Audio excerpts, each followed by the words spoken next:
how well do you know yourself? If we don't know who we are and how we show up and how we interact with other people, we'll never be able to manage what's going on inside of us, nor will be able to manage what's going on around us. That self-awareness is critical for your effective leadership. And if you want to learn more about how to become more self-aware, stay tuned because I'm going to get into 4 ways that are going to help you be a more self-aware woman leader. Welcome to the Surviving to Thriving podcast that helps women leaders in nonprofits get out of survival mode and thrive in both leadership and life. I'm your host, leadership development coach Kathy Archer, and I help women leaders enjoy impactful leadership. When you started your leadership journey, my guess is you were focused on getting the basic training that you needed to do your job. Many of us in the nonprofit world have moved up from frontline into supervisor and then manager and whatever your title is today.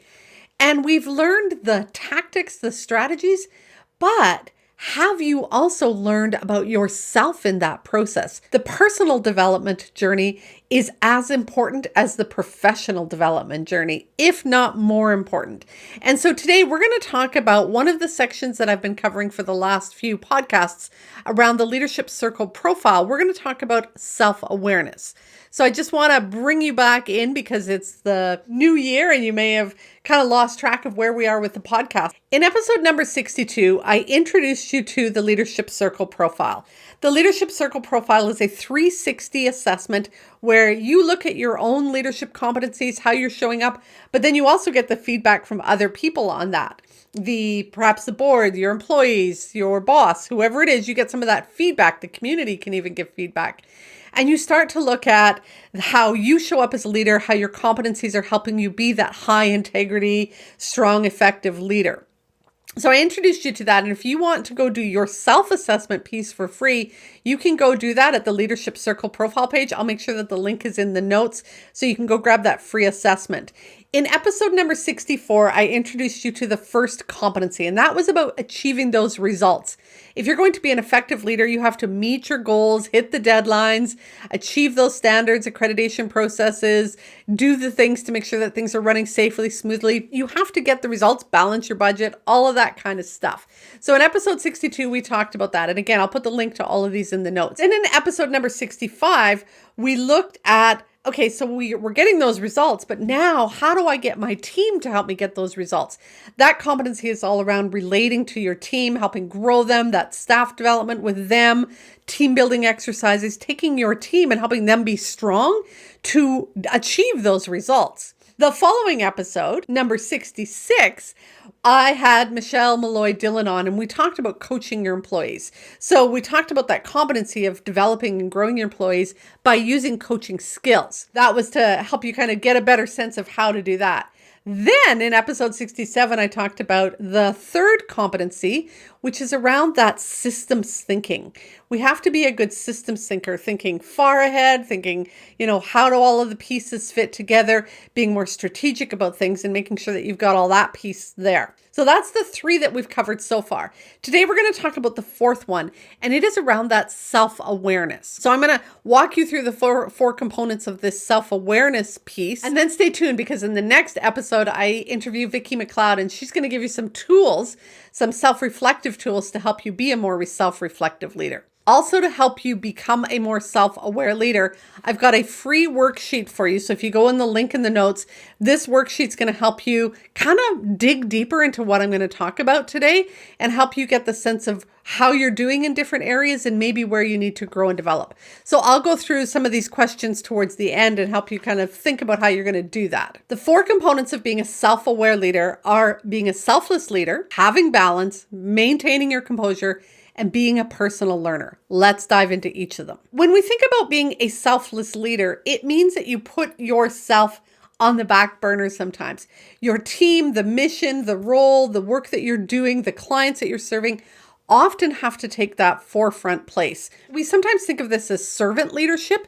So again, if we go back to, if we're trying to achieve those goals, reach those targets, meet the deadlines that we have to do, and we're supporting our people to do that work because ultimately they're the ones out there doing that work, You have to get behind your team, underneath your team, and you have to support them and say, how can I help you meet the goals, reach the targets, serve the clients? What do you need from me as a leader? My job is to be here to support you, to give, to help you do the things that you need to do. So we have to have some humility here.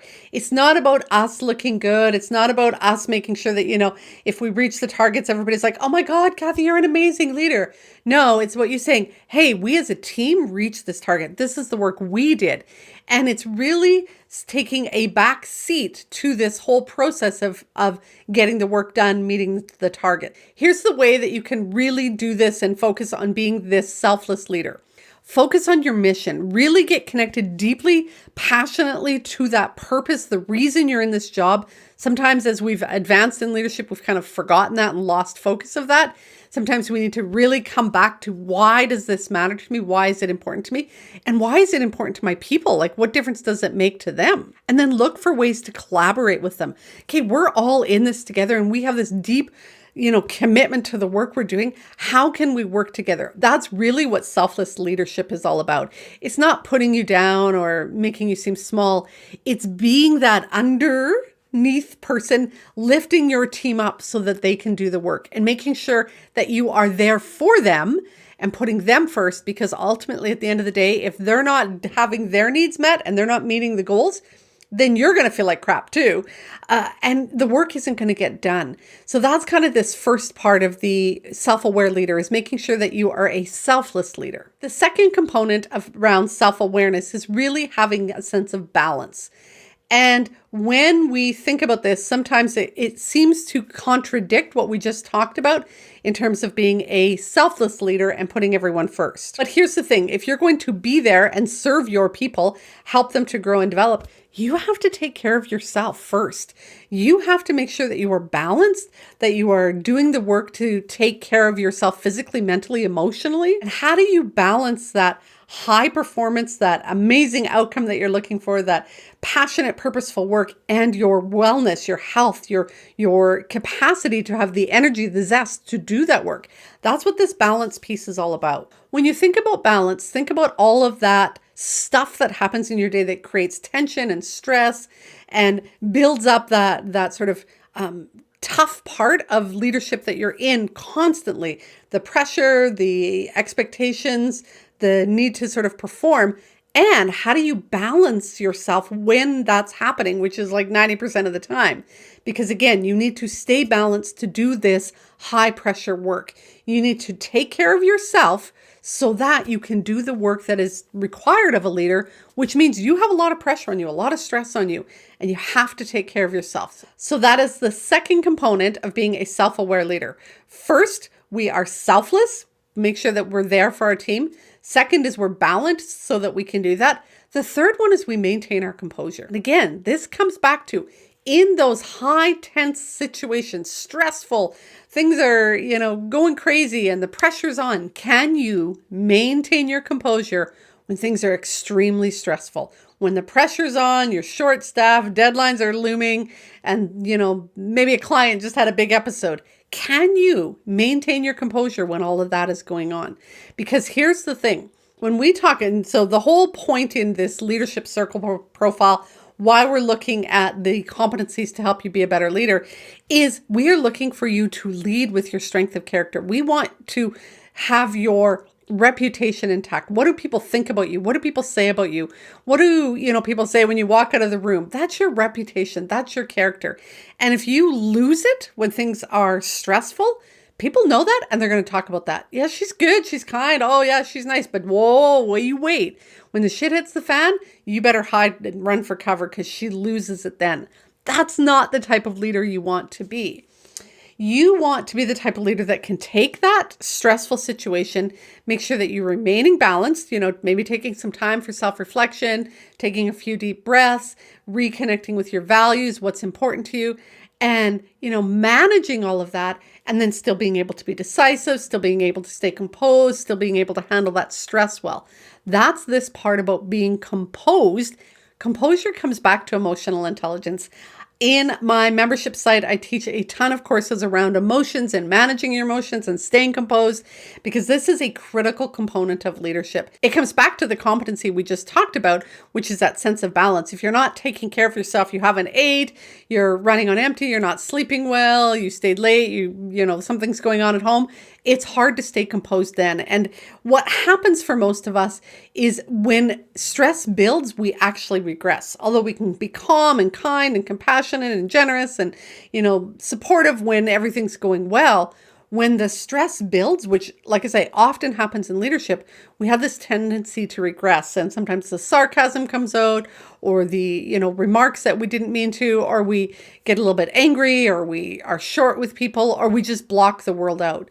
And that's not helping you be there for your team, take your team in the direction they need to go, and make sure that you're keeping that bigger perspective in mind. So make sure that you are doing the work to stay composed. The fourth component of this competency is really about being a personal learner. And I talk about this lots in the work that we do in my membership site, in the podcasts, in my blogs. We spend a lot of time learning the skills, the tactical parts of our job, but we often put on the back burner learning about ourselves. And this is where we have to put both of those at the forefront. The most effective leaders grow themselves and grow those skills and those things that they need to do the job well. But they really focus on building themselves. They increase that self-awareness. Their wisdom grows, their knowledge grows, their understanding of what's going on inside them, that emotional intelligence grows. They're doing the personal development work, taking courses, reading books, journaling, self-reflecting, meditating, doing whatever it is to also grow themselves, as well as growing those things. I mean, if you are in the disability world, you're probably going to a conference or taking courses on disability. Maybe you're a fundraiser, so you're, you know, working on your course to be a certified fundraiser. Or maybe you are in childcare and you're, you know, again, taking some of that training around child development. Okay, those are important. Yes, do those. And are you working on yourself? Really, again, I have to repeat this again and again. The most effective leaders are self-aware leaders. This competency is where I spend most of my time because it is so, so critical. You can't do that other stuff if you're not self-aware first. So you have to be doing the work to grow yourself. In some of the episodes in the past, I've talked about having a curriculum mindset where you need to be growing and developing yourself. So in this area, I want you to have a plan. You know, how am I growing my emotional intelligence this year? Where am I spending time doing self-reflecting? I want you to have a book. I want you to have time scheduled in your calendar. That's how you know that you're being a personal learner. It's not just the course that the organization or the standards require you to have, but it's what are you doing to grow yourself? So those are the four components of being a more self-aware leader. We're looking at selfless leader. We're looking at finding that sense of balance, maintaining your composure, and learning about yourself. Now, as I said, there's a worksheet that you can grab for free to go with this to help you identify perhaps the areas that you need to grow. So let me read you a couple questions. There are, I don't have the number. There's probably like 20 questions here. I'll read you a couple. I know my core values. Do you know your core values? Because when we think about how we make decisions, how we set our boundaries, those values come into play. And if you haven't done the work to identify your values, what they mean, how they show up, well, for starters, you can head to my membership site, the training library. One of the very first courses I always recommend for people to take when they join the training library is values verification. And what people have said when they've done it is, I thought I knew my values, but until I sat down and really explored them, again, this comes back to being this self-aware leader, taking the time to do some self-reflection, journaling, doing some exercise, going, oh, what are my values? How are they important to me? How do they show up? Where do they show up? How do I use them in my decision making? And so that's an important piece for you to identify. Do I know my core values? And if not, how am I going to learn them? I make time for reflection. If you look at this whole competency is really around going inside a lot, understanding what your needs are. Oh my goodness, I'm hungry. I better take a break. I haven't, made time for my family, that balance piece or that composure. I feel stuff bubbling up inside me. I better, take a step back, regain my sense of composure. If you're not doing the formal, scheduled self-reflection, it's hard to just remember to do it. And so having self-reflection scheduled in, it might be 5 minutes here and there to journal or to go for a walk or to sit down and just kind of check in and see what's going on in your body. Having time for self-reflection is important. How about I seek out feedback about myself? In the training library, I teach a course called Feed Forward. Here's the thing. We're often asking for feedback. What happened? What can I fix? But what I want you to start thinking about, if you're really, having this mindset where I'm growing and developing, I'm developing myself, I want you to think about what am I growing? How am I developing it? And how am I going to apply that? So let's say that you're going to be more, organized at staff meetings. Okay, then say to somebody you trust, maybe not everybody on your team, but there might be 1 or 2 people you trust. You might say, hey, I'm going to work at being more organized. Can you just give me some, feed forward, which is a weird word, but if you take the course, you'll understand it more. Instead of feedback saying, how did I do at the last meeting? You're saying, in this meeting coming up, in the next 3 meetings, I'm going to try and get the agenda out. I'm going to make sure that I'm more organized at staying on track and keeping the meetings, on time. And I'm going to, delegate some of these duties. Can you, notice those? Tell me how I'm doing in those in the next 4 meetings. And ask somebody for that feedback. Perhaps you've never had a performance appraisal. In many of our organizations, the leader is the last person to get some of that information. That's where this whole leadership circle is a beautiful tool to use for that, because not only do you get to look at yourself, but you also get that feedback information, the stats, the data, the info to help you go, oh, this is what I think I am or how I show up, and this is how other people think I show up. Now let me look at that. And so the most self-aware leaders really do that, diving deeper inside and getting that sense. So that is only a few of, like I say, many, many questions that are on this list that you can go to and grab to understand, how am I doing at being this self-aware leader? Because again, the more self-aware you are, the better able you're going to stay composed, build that level of confidence, meet the goals and outcomes you're trying to do, build better relationships in your team, because you've got stuff in control in your world, in your psyche, in your gut, in your head, and you're better able to manage. So remember to come back for the next episode where I interview Vicki McLeod, and she really talks about how to use journaling for self-reflection as a leader. And she gives you lots of ideas and tips and strategies for how to do that, including some mindset shifts. It's so critically important that you do this work, that you grow yourself, that you become that composed, balanced, selfless leader who is learning constantly about themselves. That really is what's going to get you out of that survival mode and move to thriving in both your leadership and life. Go make the rest of your day awesome, my dear. If you found today's episode helpful, then you are going to love the training library. Many women leaders in nonprofits wish that they had a coach or a mentor to help them, but they don't believe that they or their organization can afford it. Oh, but you can. Inside of the Training Library membership site, you will not only get access to affordable and easily accessible ongoing personal and professional development training, you will also have access to a leadership coach at your fingertips. That way, when you hit those inevitable challenges that leadership will bring your way, you'll have both the resources and the support to navigate your way through them with confidence, composure, and while keeping your integrity intact.